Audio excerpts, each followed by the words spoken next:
Is up, YouTube? It's the kid Ebenezer Frimpong, and welcome back to my channel. Now you're probably wondering why you're not seeing my beautiful face on your screen right now, and that's because I'm not feeling very well. I'm kind of sick, and it's also 3 in the morning. I'm kind of tired. I don't want to set up my ring light and everything.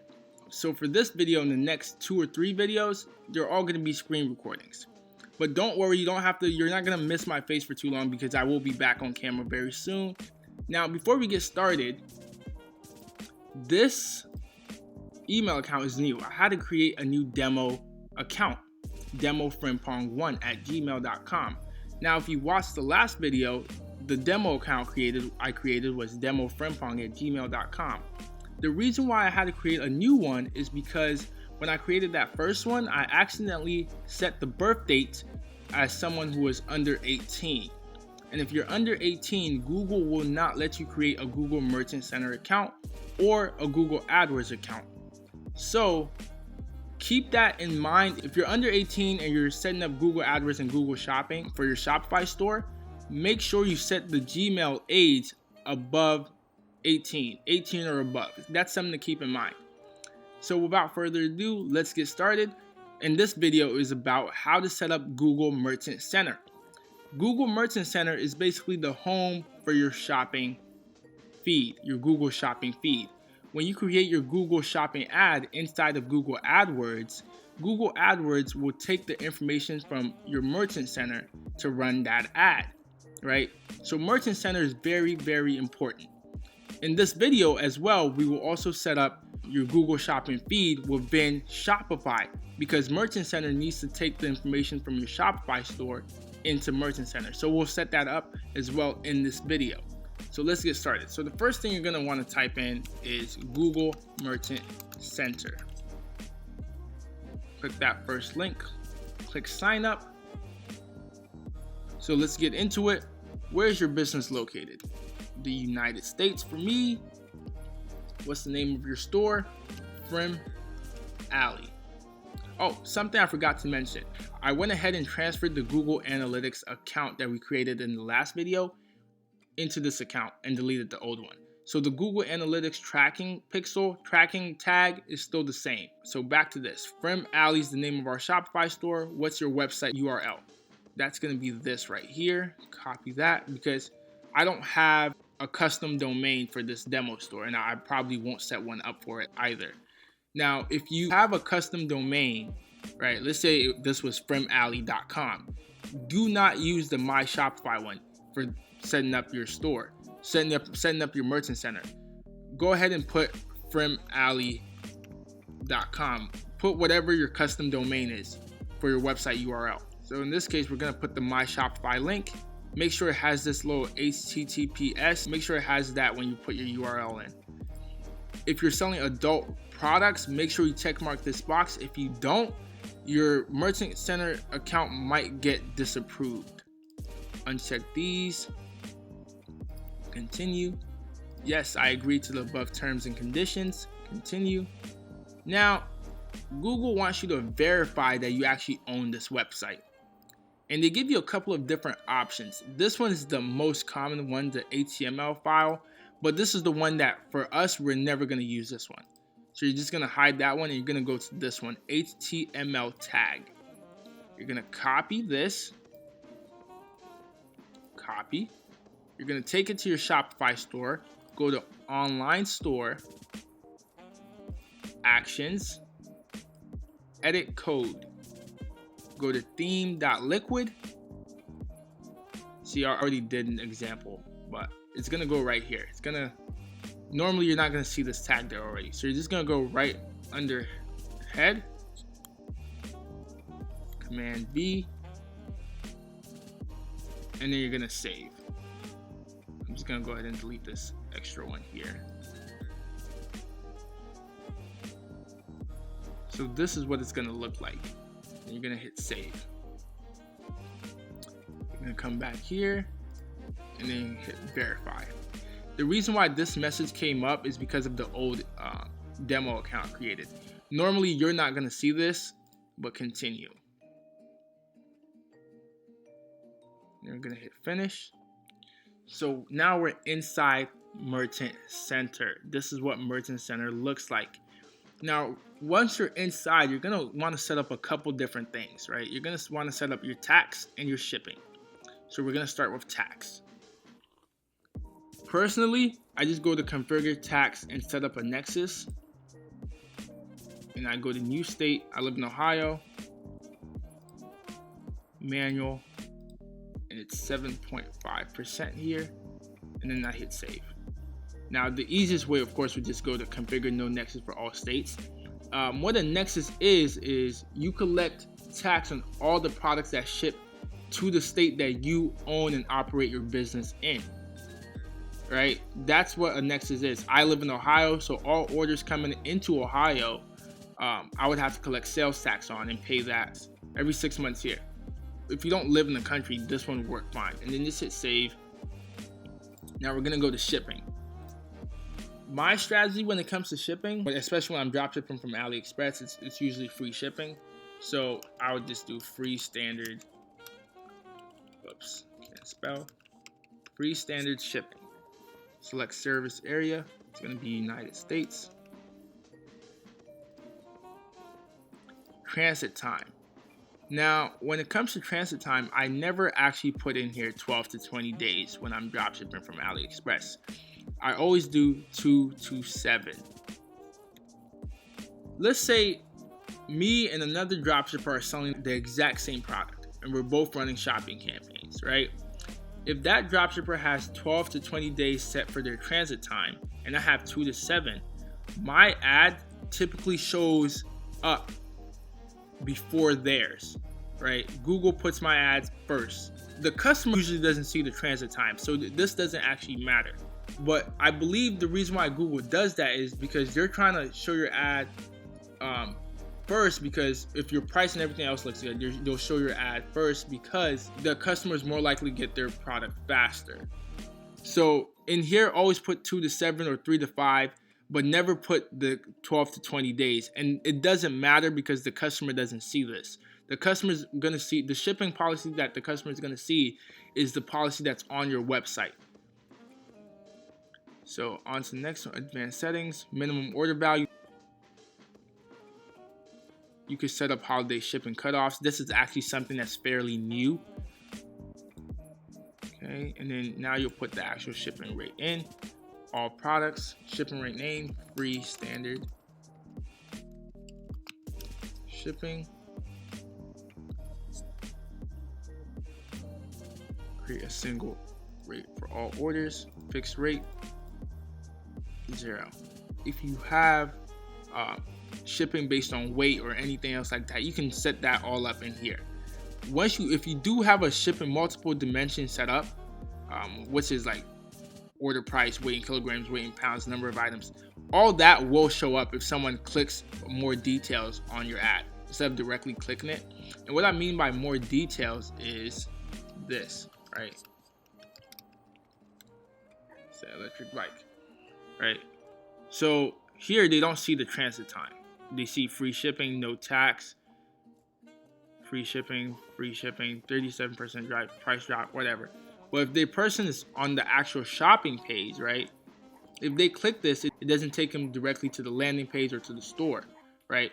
And notice how in here you do see the shipping price, right? Here you do see the shipping price.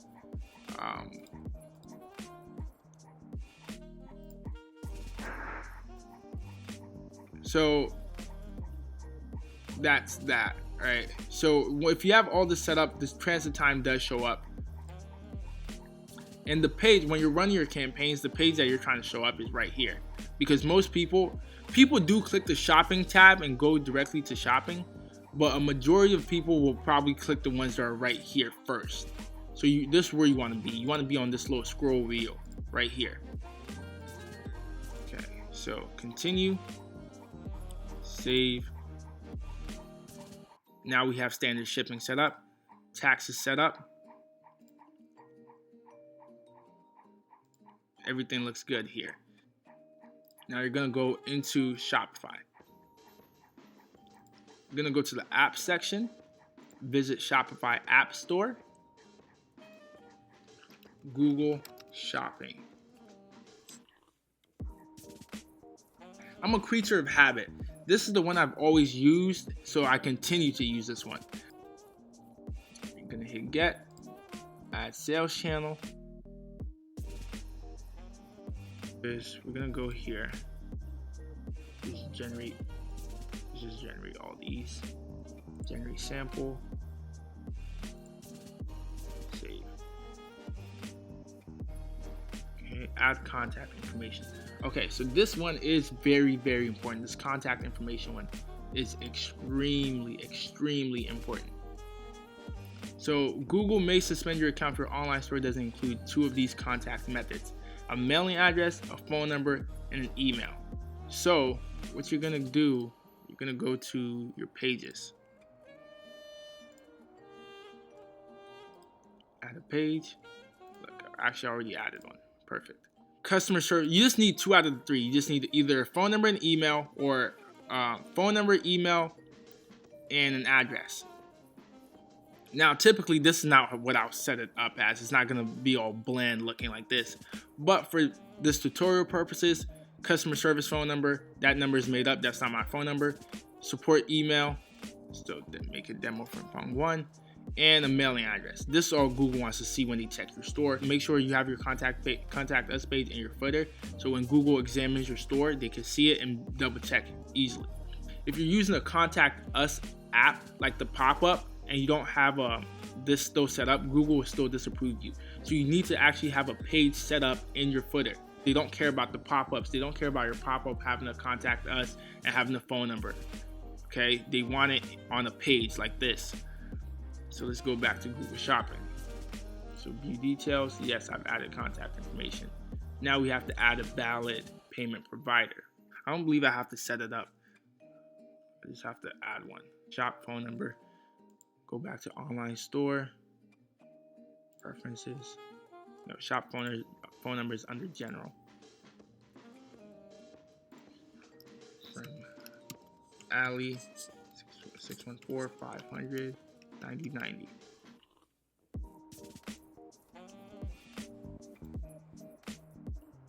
Street is invalid. For your store, you're going to want to put your real address, or if you have a street PO box like a UPS box address, go ahead and put that if that's the one you're using.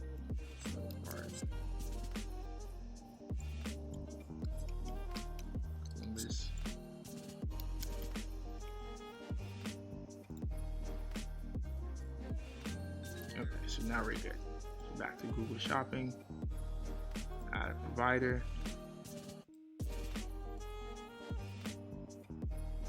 Shopify payments. Come on. All right, cool. So now that's installed. So Google Shopping.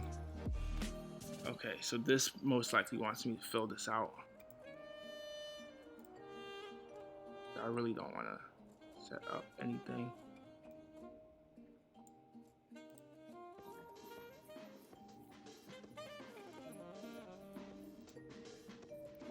Okay, so that worked.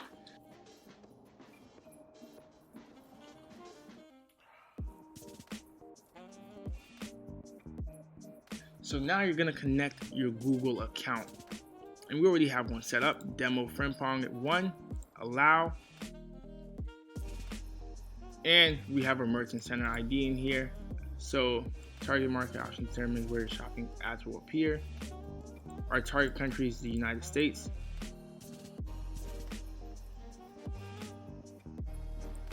Configure account. Start product sync. So I added 3 products already. Now you're gonna go back to your products, right?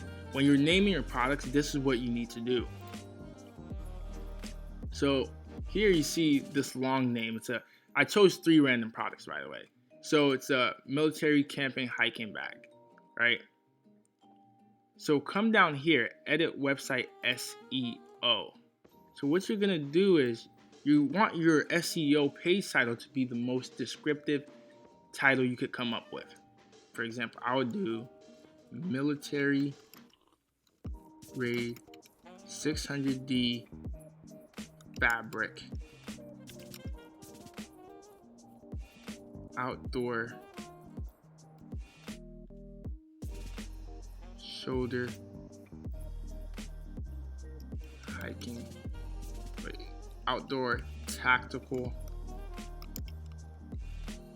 hiking bag, and then delete the rest of that.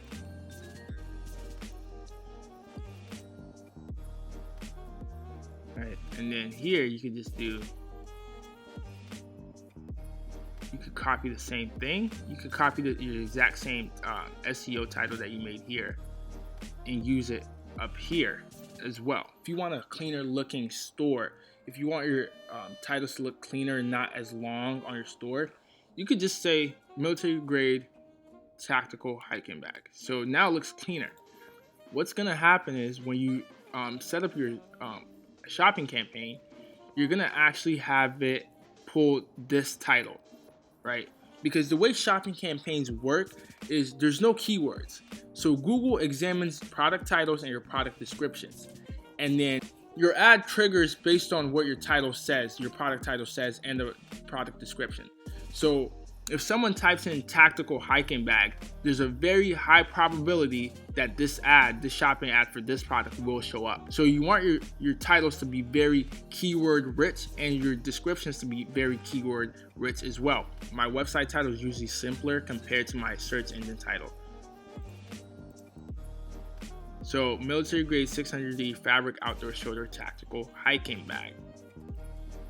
So let's go back to Google Shopping. Yes, you have all these products in here, but you're not done yet. You're going to actually want to click this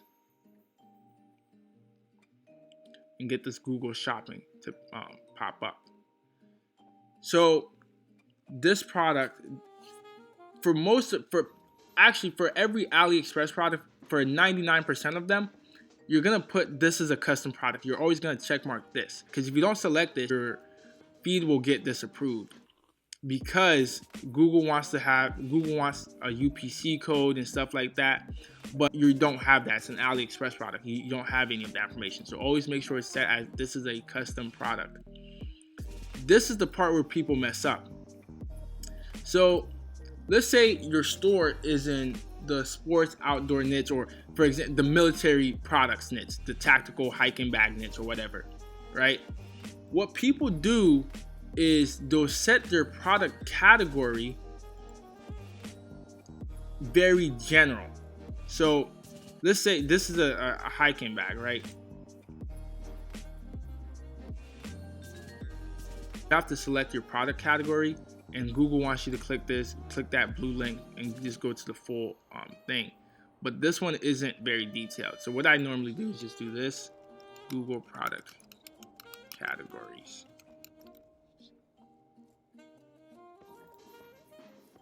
This is the one I normally use, and I'll go ahead and leave the link to this in my description. So you're gonna want to go Command F and just type in bag. All right, just go through. Let's go backpack. Luggage and bags and backpacks, right? Normally, when people are said, this was the mistake I see people do. They'll copy this first one that they saw and just throw it in here. Luggage, and bags, backpacks, right? But you want to get as very detailed as possible. So let's see if there's a category for hiking products, right?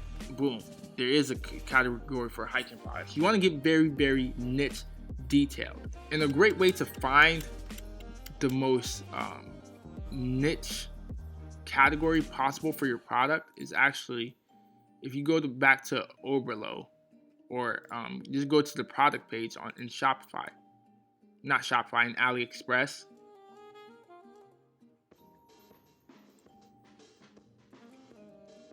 My products.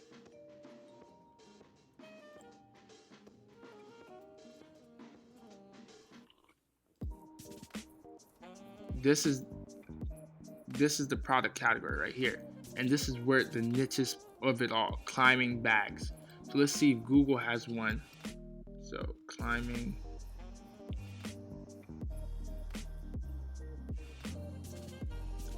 apparel. sorry. So it looks like the one that this one would fit in with Google would be the backpack one.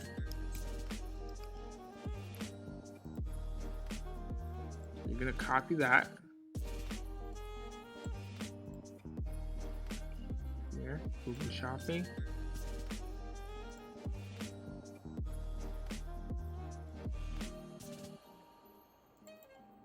You're gonna paste that in there. And then you're gonna set the age. Adult, it's an adult product. Not by adult, they're not talking about like dildos or anything like that. They're talking about like the age group of people who use this product, and that's adults. Gender, I'll set that as unisex. Product is new, and we'll hit save. But instead of doing each single product one by one like how I just did this first one, select this and then select edit products. That way you can do all your products at once. So this is a shower head. So we're gonna, is it a custom product? Yes. Google product category, come back to here, shower heads, right? Again, what I've seen people do all the time is they'll just do this. Most likely take this one, a shower part, boom, they're done. But there's a category for shower parts. So you want to get really, really detailed and specific. So this is the one we're going to use because there's actually a category for shower heads. And you're going to paste that in there. Age group, adult, gender, unisex, new.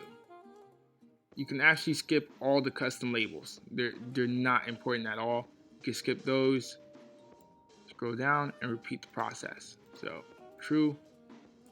This is a LED dog collar. That's actually a product that I've sold. I've sold this product before. Do this product category. See, dog collar.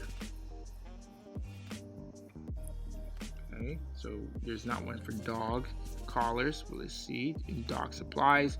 Again, someone who's new would just take this and use that, but you want to get really, really specific. I can't stress that enough. So dog supplies, dog treats, dog treadmills, dog toys, kennels and run accessories, houses, food, diapers, diaper bags, diaper pads and liners, dog beds, dog apparel. Now, another thing I forgot to say is if you don't know which category to put your product in, just Google it. So LED dog collar. There's most likely going to be a shopping ad for it. Yep. So you're going to click this, and then you'll see that there is actually type collar. So there's most likely a category for collars. So let's try this collars. See? Found it. Pet collars and harnesses. So this is the category we want to use. If I hadn't have done that, right, I would have most likely put that into dog apparel. I'm doing my research, and I found out collar, right? There's a category for collars. I searched it in here, pet collars and harnesses, copied that.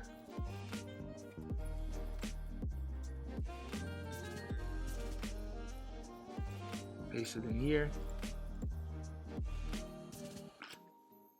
Set this to adults, unisex,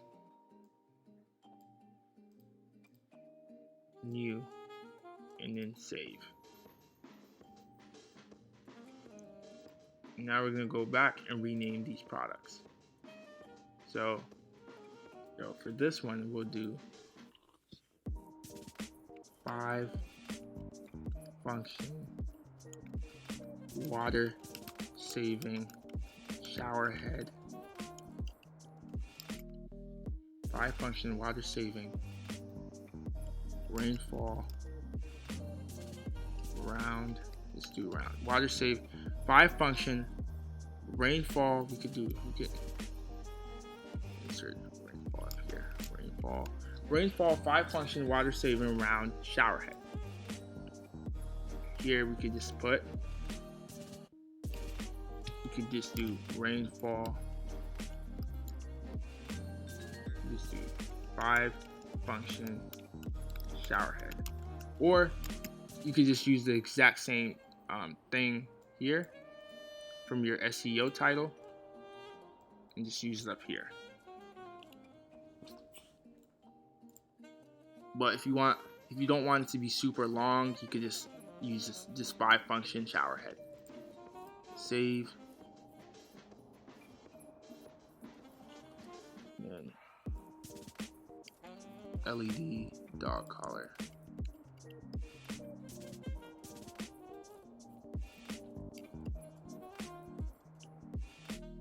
Down here, we'll do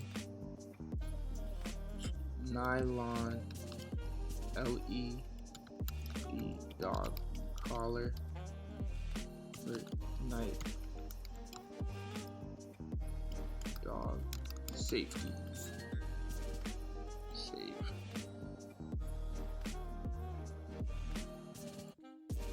And go back here. So it takes 3 days for Google to approve your products.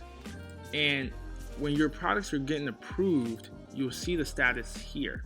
So right now it says no data to display, right? In about 24 hours, you'll actually see your products come in here and they will all say pending. Once they all get approved, they'll turn into active. They'll all turn green. If they get disapproved, you'll be notified, right? Now, another thing you want to always double check is your products, right? You want the best picture to be first. Your best, most high quality picture to be first here, right? So, because that's the picture that's going to show up in the shopping ad. So this great picture, clear, not blurry, no brand name on it, high quality pictures. Make sure your titles are keyword rich, and so your description. So high quality pictures, keyword rich titles, keyword rich descriptions. And that, ladies and gentlemen, is how you set up Google Merchant Center, where your shopping feed is stored. Be sure to like, comment, share, and subscribe. Thank you guys for watching. See you guys next time.